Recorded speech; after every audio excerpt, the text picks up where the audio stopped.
When 120 years ago, Presley Issa Kaseme graduated at Columbia University and made a speech that shook uh, the corridors of that university, I don't think the New York Times captured that story.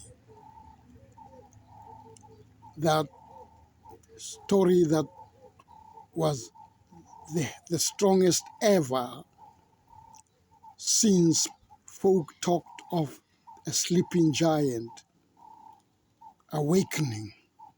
It was like a sleeping giant awakening story that was later plagiarized by some charlatan here in South Africa who was in a context, not context now, contest with Muammar Gaddafi for position of leader of Africa. And it kind of made a splash in those circles where this person was hero worshipped, but it was plagiarized material. Today, a call like that has to be arisen. It has to be awakened once more in this continent and starting in this country more than anywhere else, because it was our own son of the soil, Presley Issa Kaseme, who made that prophecy in 1906. The prophecy is more relevant than ever today when political systems collapse in our face and sons of the soil are quiet. They don't want to be seen to be dabbling or interfering in politics because some of them have got great friends in politics. The center cannot hold anymore. Everything is crumbling down. The Westminster system has failed us. In law, the Roman Dutch law is in tatters. And thanks the Almighty High, from on high, that a project like the Madanga Commission is beginning to show that there can be a future in this country if we change order of doing things, not calling commissions only when there is a crisis.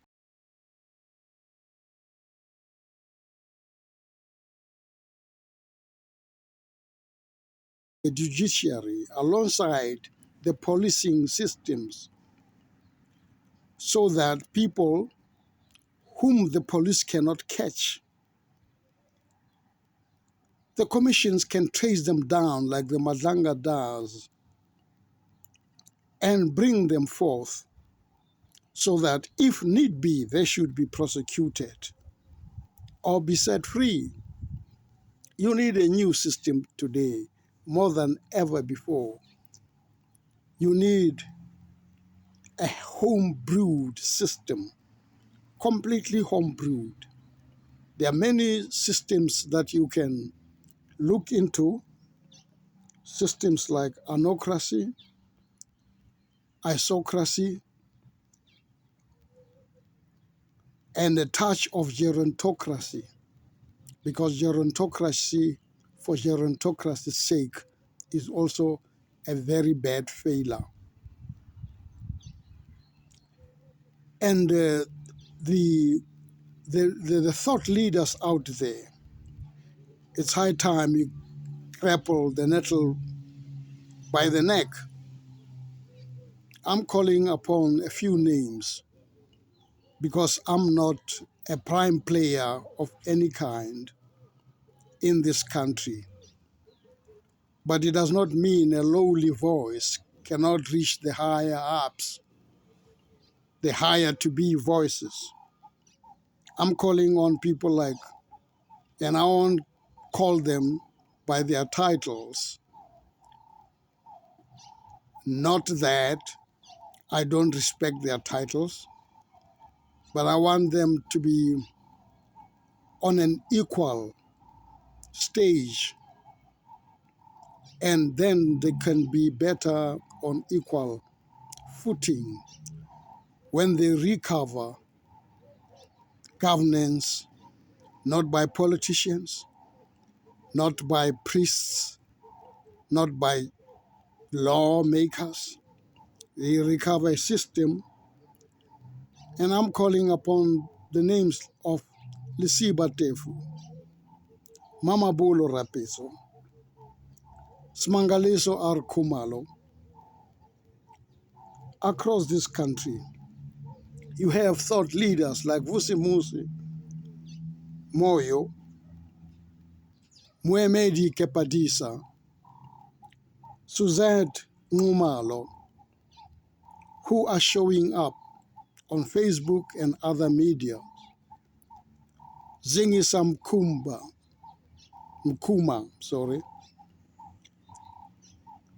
Mangaleso, the priest, Mangaleso Mdlela. I just mentioned that he's a priest because I had forgotten. He's a close friend of mine who sometimes pretends he can let things be done, but he never does anything. He must outgrow the whole zest to persecute the bishops, some of them who are junior to him, and exposing their weaknesses and their ruthlessness. Get out of it, man. Think higher than that. Many people will tell you the horse has long bolted out, like Don Makatile says this morning on my Facebook. The horse, in his own ways, the horse has bolted out. I've never believed in horses bolting out in my face, and I cannot run them and pull them back by the tail. I've pulled them back by the tail. If you don't know who I am, I'm the first person to crack the CCMA system in this country. Because many refer to me as Mfundisi even on Facebook. Yes, I'm still a Mfundisi of a new kind, not your pulpiteer Mfundisi, but a Mfundisi of a new kind. Let's bring the systems back to their senses, because we can do that. Let us, like I have said, people say the horse has bolted. I've never believed in that nonsense of the horse bolting. In your face, people like Mangaliso Sobukwe never said the horse has bolted. A lot of them, Mda, never said the horse has bolted. Putako Leballo has never said the horse has bolted. Nyakanitsulo has never said the horse has bolted. They grabbed the nettle by the neck, and here we are today. If we keep on sleeping, let history judge us very cruelly. Let our children spit on our graves. You know, I used to listen to African American preachers, and I would be excited to hear them putting simple things into context. And they would say, as they do their theology in context.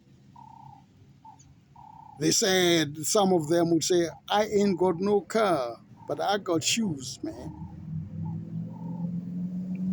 I ain't got no umbrella, but I got a shade of a tree. That's enough. If I walk a street lined with trees, I can duck into the shade from time to time. If the rain comes, I can run on my walking shoes to shelter anytime. It's time to run into your walking shoes. You don't have to be an athlete. You just have to learn to believe in yourself and effect the possibility of ducking the storms. Some storms will hit you. Make no mistake. Stones of storms will hit you.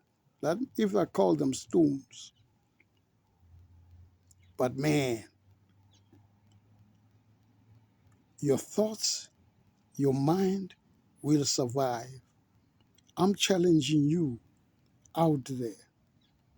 Itumele Musala and others, stop sleeping in comfort. Mama Bolo Rapezwa, come out. Wemedi Kapadisa, come out. The Siba Tifo, Tefu, come out and rescue the ship. You can imagine when a ship is sinking, it's a disaster. But when a whole African ship goes down once, you know, when they used to take Africans from here to slavery, they took them in a number of ships. And many people don't know that some of those ships were called the Grace of the Virgin Mary and names like Jesus the Savior. When they were taking slaves, people as slaves to foreign lands. So let history run its course one more time. You pastors, go visit your hermeneutics and stop preaching. During our time, when you mentioned anything about liberation, people used to say you are preaching politics. But today, as I speak to you, pastors are preaching ANC. They're preaching clergy persons. Well, the phenomena of pastors kind of overrides the title of clergy persons. And most of them are just fly-by-night pastors, fake pastors as they're called. I never want to use that against anybody, but people already call them fake pastors. The ANC is busing them into Sharpeville to go and steal the legacy of Nyakande Tsulo, of Gideon Tsulo, of Job Tsulo, who made, even at the blood, even at the river of blood of my own people, that I knew. I knew them. If I call them by name, I knew them.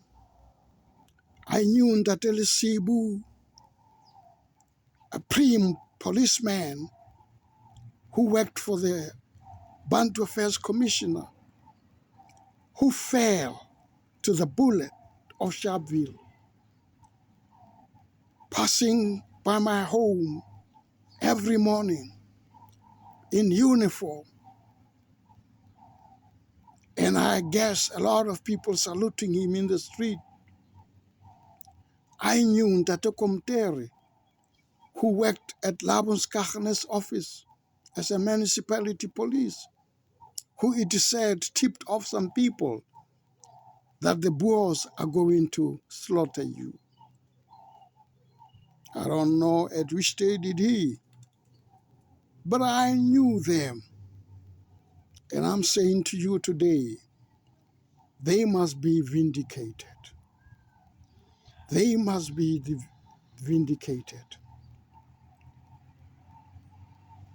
You can only wash your tears with a great handkerchief, but you can never wash their blood. The blood was washed by the soil. When the rain drizzled and poured soon after the shootings, and my brother Billy Boy, Komi, myself, and Bavumile, who was only 4 years old, rushed from a playing ground where we were trying to kick ball, and we rushed into the house. Our dog, Bamzondile, and another one, Bamzondile's mother, Batini. There has always been a B in my family. Our names have been Bulldog, Billy Boy, Bavumile, Bapelele. Always a B in my family. Even our dogs, Bamzondil, Batini, spoke of the prophecy of what was happening there. So do not undermine a dog when you look at it. My father never undermined them. He let them tell the story. Batini, Bamzondil. And I looked around in our street to find out who had zondered our dog, hated our dog. I could not find any. But my father was telling a story. Bamzondil. Now, I have said my say. I am asking you to share this clip, to share it wide, near and wide, as they say in good English. And I'm taking a chance to speak to you without good English. When I have to write, I have to think hard, but sometimes I make mistakes even when I write on Facebook, because once I've written, it's like I've preached, I cannot go back to my words, and then I forget that I could edit them. I could edit my speech or whatever it's called on Facebook. Now, what I have said now, I cannot go down and edit because it's not pen to paper, but it's more about my lips, as they call Muhammad Ali, big lip, when he was still called Cassius Clay. I'm not trying to be some big lip, but my lip is big enough for me. Thank you.